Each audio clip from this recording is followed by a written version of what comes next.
My name is Rebecca, and I'm an artist. Not the kind you see in fancy galleries, but the kind who spends her days in a modest charity center, painting with kids who've seen more than they should. I've always believed that art can heal, and every day I see it happen with these children. I live with my husband, Mark, a sales manager who's always chasing the next big deal, and his mother, Martha, who's never seen a reason to hold back her opinion. Our home is a constant buzz of Mark's phone calls and Martha's TV shows. It's not easy, but it's life. One evening, as I was preparing dinner, I decided to share some exciting news. Mark, Martha, I entered some of my paintings and the kids' artwork in a city contest. The prize is $100,000. Mark, scrolling through his phone, didn't even look up. That's nice, Rebecca, but let's be real. What are the chances? Martha snorted. With those street kids' drawings? You're dreaming, dear. I tried to explain. It's not just about the prize. It's about showing what these kids can do, how they express their... Mark cut me off. Rebecca, why don't you find a real job? Something that actually pays? I sighed, looking at my half-chopped vegetables. It's important to me, Mark. This job, these kids, they matter. Moreover, my salary at the center is quite enough to pay bills and food. Martha waved a dismissive hand. We need real money, Rebecca, not child's play. I finished dinner in silence. That night, as I lay in bed, I couldn't help but feel a mix of excitement and disappointment. I believed in my dream, in the magic of art, and maybe, just maybe, the contest could be a new beginning. But at home, it felt like my dreams were nothing but whispers in a storm. I closed my eyes, picturing the colorful, chaotic art room at the center, the place where my heart felt fullest. Tomorrow, I'd go back there, to my little haven of paints and smiles, away from the doubts and the cold reality of my home life. This contest, it was more than a chance for money. It was a chance to prove to myself, and maybe to Mark and Martha, that what I do is valuable, that it has the power to change lives. And with that thought, I drifted off to sleep, dreaming of vibrant colors and the sound of children's laughter. Each day at the Charity Center was a journey into a world where paint and canvas became tools of transformation. There, surrounded by children who had seen the darker side of life, I found my purpose. We painted murals together, walls turned into vibrant stories of hope, each brushstroke a testament to their resilience. I remember one afternoon, a shy little boy, Timmy, who had never picked up a brush before, created a bright sun with rays stretching across the wall. His smile, as he stepped back to admire his work, was brighter than the sun he'd painted. Moments like these were my daily reminders of why I did what I did. But at home, the story was starkly different. One evening, I returned home, still carrying the joy of the day's achievements. Eager to share, I approached Mark and Martha in the living room. Mark, look at this, I said, showing him a picture of the mural. Timmy painted this sun. He's never drawn anything before. Mark glanced at the photo and then back at his phone. That's nice, but it's just a drawing, Rebecca. Kids doodle all the time. Frustration welled up inside me. It's not just a doodle, Mark. It's a big step for him. He's been through so much. Martha cut in sharply. Rebecca, when will you stop playing therapist with paint? It's a child's drawing, nothing more. You need to start living in the real world. Her words felt like a slap. It's not just playing, Martha. These kids, they find a voice through their art. It's healing for them. Mark let out an exasperated sigh. Healing? What about our mortgage, Rebecca? Your healing isn't going to cover it. You need a real job. I clenched my fists, trying to control the rising tide of anger and hurt. This is a real job, Mark. It's making a difference. Martha snorted. Difference? What difference does it make when I'm ashamed to tell my friends where you work? You need to wake up and see reality, Rebecca. I stood there, words failing me. The gap between my world at the center and my world at home had never felt so vast. In one, I was helping to rebuild lives. In the other, I was constantly reminded of my supposed inadequacy. That night, in the solitude of my studio, I stared at the blank canvas. The harsh words from earlier echoed in my mind, drowning out the laughter and joy of the day. I picked up my brush, and with each stroke, I tried to paint away the hurt, the doubt, and the feeling of being undervalued. The day was winding down at the charity center, the walls echoing with the lingering laughter of children. I was cleaning up the paints when my phone rang, displaying an unfamiliar number. "Hello, Rebecca Thompson speaking," I answered. "Miss Thompson, this is John Harris from the City Arts Council. Congratulations, you've won our citywide art contest. The prize is $100,000. We'll be in touch soon for further details and discuss an additional opportunity to collaborate with the city." The news hit me like a wave. I won? My voice trembled with a mix of shock and joy. "Yes, indeed. Your and the children's work truly stood out," John replied, his voice warm with genuine admiration. I thanked him profusely and hung up, my heart racing. This was beyond my wildest dreams, a validation of our efforts, of the children's talent, and, in some way, of my own. I shared the news with the children, and their reaction was heartwarming. Their cheers and claps filled the room with an energy that was almost tangible. This was our collective victory. Later, as the center quieted down, I sat with Lisa, the psychologist, over a cup of tea. I shared my apprehensions about breaking the news at home. Mark and his mother have never really seen the value in what I do. They might just see the money, I confided. Lisa leaned forward, her eyes thoughtful. Why not test their reaction? See if this win changes their attitude. It might reveal their true colors. Her suggestion struck a chord. At home, my work had always been trivialized, its impact constantly undermined. This win, this significant recognition, could indeed be the litmus test for their genuine sentiments. I pondered over Lisa's advice as I made my way home. The idea was both unsettling and necessary. If the money swayed their attitudes, it would uncover the uncomfortable truth about their regard for me and my work. Stepping into the house that evening, I decided to hold off on sharing the news just yet. I wanted to observe, to plan my approach carefully. Lisa's words echoed in my mind, and I knew she was right. It was time to find out the truth, however uncomfortable it might be. I went to bed that night with a mix of anticipation and apprehension. I was sure of Mark's love, or at least I wanted to be. But Lisa's proposal was an opportunity to see beyond my hopes, to understand the reality of my home life. I agreed with her. It was a test worth taking. That evening, I decided it was time to put my plan into action. Sitting at the dinner table with Mark and Martha, I took a deep breath and said, "I have something to tell you. I won the city art contest. The prize is $100,000. The reaction was immediate and dramatic. Mark's fork dropped to his plate with a clatter, and Martha's eyes widened in disbelief. $100,000? Rebecca, that's incredible, Mark exclaimed, his usual indifference replaced by a surprising enthusiasm. Martha, who had always been quick with a critical word about my job, suddenly softened. "Dear, that's wonderful news. We're so proud of you," she said, her tone unusually warm. During the meal, Martha fussed over me more than she ever had, offering me the best pieces of chicken and constantly refilling my glass. Mark, too, was uncharacteristically attentive, asking about my artwork and the contest in detail. Their newfound affection was overwhelming, almost suffocating. I noticed them exchanging glances, a silent communication that I couldn't decipher. It was as if a switch had been flipped, and the usual cold, dismissive atmosphere had transformed into one of exaggerated warmth and interest. Later that evening, I stepped out of my room to get a glass of water and overheard a hushed conversation coming from the living room. Curiosity got the better of me, and I quietly moved closer.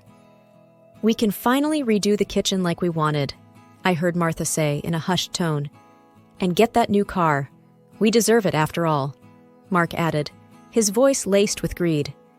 There was a pause before Martha spoke again. "Once we have the money, we can think about... Well, Rebecca doesn't really need to stay here anymore, does she?" My heart sank as I listened. Their words were like daggers, revealing their true intentions. The affection at dinner wasn't for me. It was for the money. They were already planning to spend my winnings on themselves and even discussing getting rid of me. I quietly retreated to my room, their words echoing in my ears.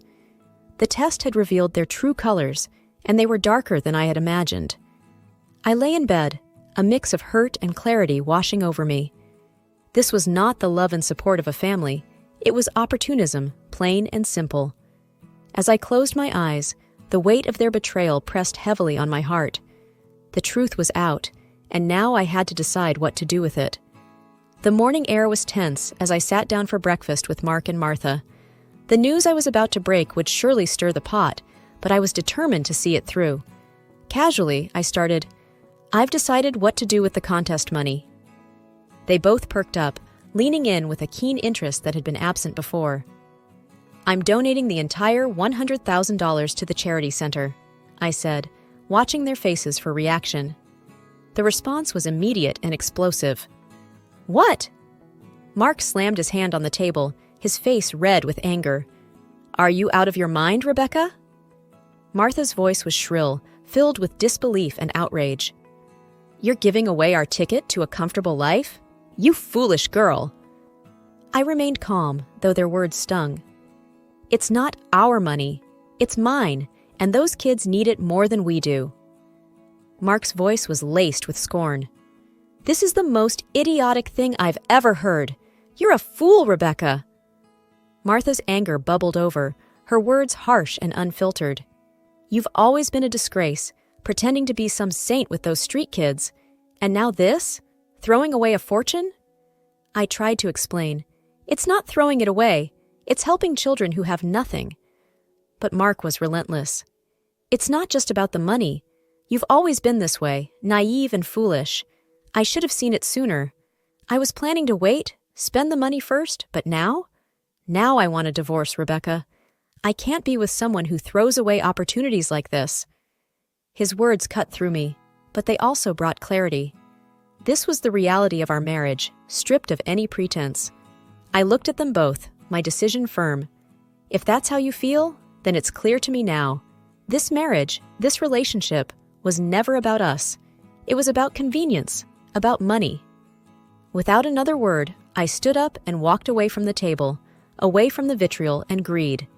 Their shouts and insults followed me, but they no longer had the power to hurt me. I had seen the truth, and it had set me free. The days following my announcement were cold and quiet. The house felt more like a battleground than a home. Mark and Martha avoided me, their disappointment and anger hanging in the air like a thick fog. I was packing some of my belongings in the bedroom when Mark walked in. His face was hard, his eyes void of the warmth I once knew.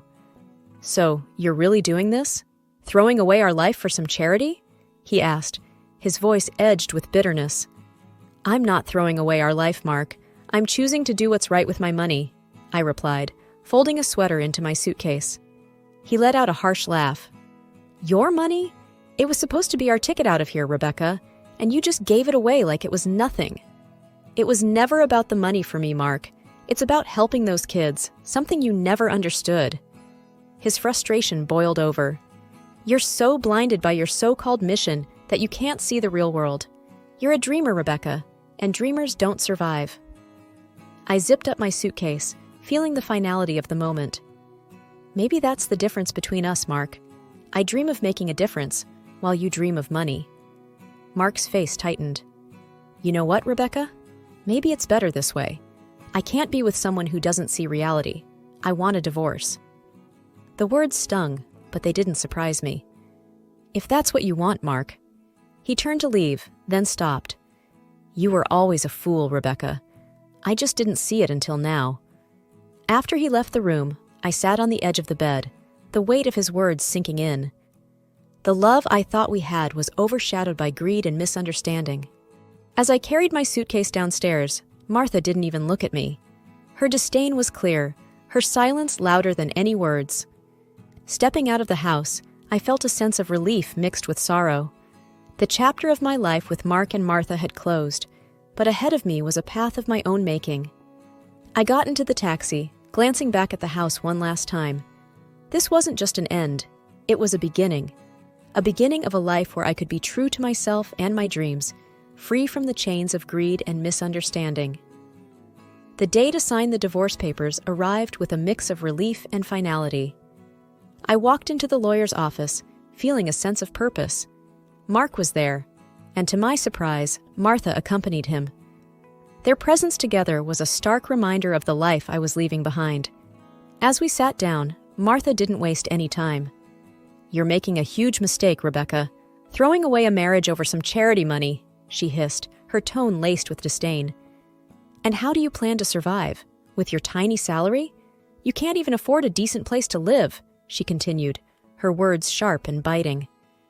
Mark sat silently, casting contemptuous glances at me. I listened to Martha's tirade, feeling a strange detachment. Their words no longer had the power to hurt me. Once the paperwork was done, and it was time to leave, I turned to them, a smile playing on my lips. "You know, I was just testing you," I said, their confused looks fueling my confidence. "Testing us?" Mark echoed, puzzled. "Yes, I wanted to see how you'd react if I said I was donating all the money, and you both showed your true colors." Martha's face contorted in confusion. "What are you saying?" "I'm not giving all the money to charity. That was a lie. And the city? They've given me several lucrative projects. I'm going to be just fine," I said, the satisfaction of revealing the truth making my words strong and clear. The color drained from Mark's face, and Martha's mouth hung open in shock. Their reaction was everything I had expected and more. Mark suddenly found his voice, desperation seeping through. "Rebecca, please, I'm sorry. I didn't mean any of it. Can we start over?" I looked at him, once my husband, now a stranger begging for a second chance. "No, Mark, we can't. You showed me who you really are, and I have no desire to be with someone like that." Turning to Martha, I added, "And you, Martha, should know that money isn't everything. What I do, my work, it matters more than any luxury you crave." Without another word, I walked out of the office, leaving them behind in their shock and disbelief. I walked into the sunlight, feeling lighter and more confident than I had in years. The divorce was the end of a painful chapter, but it was also the beginning of something new. A chapter where I was the author of my own story, unburdened by others' greed and deception. It was a freedom hard-earned and well-deserved. The months following my separation from Mark and Martha unfolded like a series of vibrant brushstrokes on a once blank canvas. I found myself immersed in a new rhythm of life, one that echoed with the sounds of children's laughter at the charity center and the quiet concentration of my work on city projects. My world, once confined to the expectations and criticisms of a household that didn't understand me, had expanded into a realm where my passion for art and my dedication to helping others were not just acknowledged, but celebrated. I had rented a small apartment in a quaint part of town. It wasn't luxurious, but it was mine, a sanctuary where the walls were adorned with my paintings and the cheerful artwork of the children from the center. Each piece told a story, a reminder of the journey I had embarked on and the lives that had intertwined with mine. The decision to donate half of my prize money to the charity center had set a series of unexpected events in motion. The local newspapers and community blogs picked up the story, intrigued by the artist who chose charity over personal gain. My phone began ringing with inquiries and offers. Local gallery owners, once indifferent, were now eager to showcase my work. My paintings, which had been a source of solace in my darkest times, were now being admired in well-lit galleries, appreciated by people who saw in them the same hope and beauty that I did. The city projects, too, brought a newfound recognition. I was commissioned to design murals for public spaces, transforming bland walls into tapestries of color and life. Each project was a new adventure, an opportunity to leave a mark on the city that had become my larger canvas. In the midst of this newfound success, I occasionally received messages from Mark. His texts, laden with apologies and pleas for a second chance, were a stark reminder of the life I had left behind. I read them, sometimes with a mocking smile, but mostly with a sense of detachment. The pain he had caused was a part of my past, a chapter that had closed the day I walked out of that house. His words, once capable of cutting me deeply, now seemed superficial, like ripples on the surface of a lake that could not disturb its depths. Evenings in my apartment were a time of reflection and creativity. I would often sit by the window, a cup of tea in hand, looking out at the city lights, thinking about the twists and turns my life had taken. The betrayal and hurt had been a crucible, burning away the illusions and leaving behind a clarity of purpose. I realized I had found strength in my vulnerability, courage in facing the unknown, and an unshakable belief in the power of art to heal and transform. On weekends, I conducted art workshops at the Charity Center. The children, each with their own story of resilience, continued to be my greatest inspiration. We painted together, our collective imagination turning blank canvases into expressions of joy, pain, and hope. I saw in their eyes the reflection of my own journey, a testament to the healing power of art. As the city embraced my work, my personal life too began to flourish in new ways. I made friends in the art community, a group of eclectic and supportive individuals who appreciated me for who I was. We shared stories, laughed, and dreamed together. For the first time in a long time, I felt a sense of belonging. One evening, as I finished a painting for an upcoming exhibition, I stepped back to take it all in. The vibrant colors on the canvas, the sense of accomplishment, the peace that filled my heart. It was a far cry from the days of doubt and belittlement. I had emerged from the shadows of a stifling relationship into the light of self-discovery and fulfillment. As I closed the lights that night and settled into bed, I thought about the future. It was unwritten, full of unknowns, but I was no longer afraid. I had weathered the storm and found my rainbow on the other side. My story was one of transformation, a reminder that even in our darkest moments, there is the potential for a masterpiece, and I was just getting started.